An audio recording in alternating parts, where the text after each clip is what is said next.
আসসালামু আলাইকুম প্রিয় দর্শক। কিছু ইতিহাস কখনো কেবল ইতিহাস হয়ে থাকে না, তারা ফিরে আসে নতুন চেহারায়, নতুন রক্ত আর অশ্রুর গল্প নিয়ে। আপনি কি জানেন, ইসলামের শুরুর দিকে এমন এক সময় এসেছিল যখন আল্লাহ রাসূল সাল্লাল্লাহু আলাইহি ওয়াসাল্লাম ও তার সাহাবীদেরকে খাবার দেওয়া হতো না, বাজারে বেচাকেনা করতে দেওয়া হতো না, এক ফোঁটা পানি পর্যন্ত তাদের জন্য বন্ধ করে দেওয়া হয়েছিল।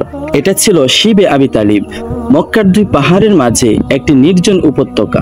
সেখানেই 3 বছর ধরে অবরুদ্ধ করে রাখা হয়েছিল আল্লাহ রাসূল, তার পরিবার, সাহাবায়ে কেরাম, এমনকি নিরীহ নারী ও শিশুদের।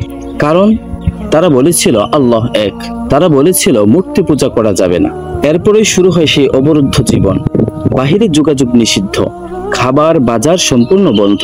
মুসলমানদের যেন ধীরে ধীরে মৃত্যুর মুখে ঠেলে দেওয়া হয়। বাচ্চারা ক্ষুধায় কাঁদত, পাতার রস খেয়ে জীবন বাঁচানোর চেষ্টা করত সাহাবারা। আবু তালিব আর খাদিজা রাদিয়াল্লাহু তাআলা আনহা এই অবরুদ্ধ অবস্থাতেই মারা যান। তবু রাসূল সাল্লাল্লাহু আলাইহি ওয়াসাল্লাম বলেননি আমার ঈমান ছেড়ে দিচ্ছি। এই ঘটনা ছিল শুধু কষ্টের নয়, এটা ছিল ঈমান, ত্যাগ, ধৈর্য আর বিশ্বাসের একটি বিশাল প্রমাণ। আজকে আমরা সেই ইতিহাস ভুলে গেছি, নাকি আমরা সেই ইতিহাস আবার চোখের সামনে দেখতে পাচ্ছি? হ্যাঁ, আজকের গাজা হচ্ছে আমাদের সময়ের শিবে আবি তালিব।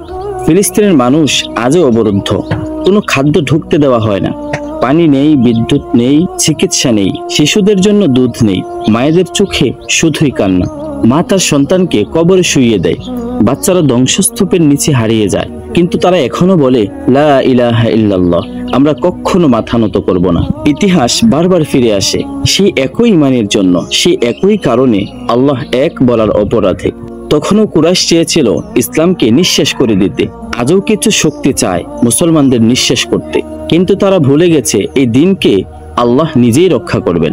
আমরা কি করব? শুধু কি দেখে যাব, নাকি অন্তত তাদের জন্য 2টি চোখের অশ্রু ফেলবো, দুহাত তুলে দোয়া করব, আর অন্তরে সেই ঈমান জাগিয়ে তুলব যা শিবে আবি তালিবে ছিল, যা গাজার ধ্বংসস্তূপে আজও টিকে আছে।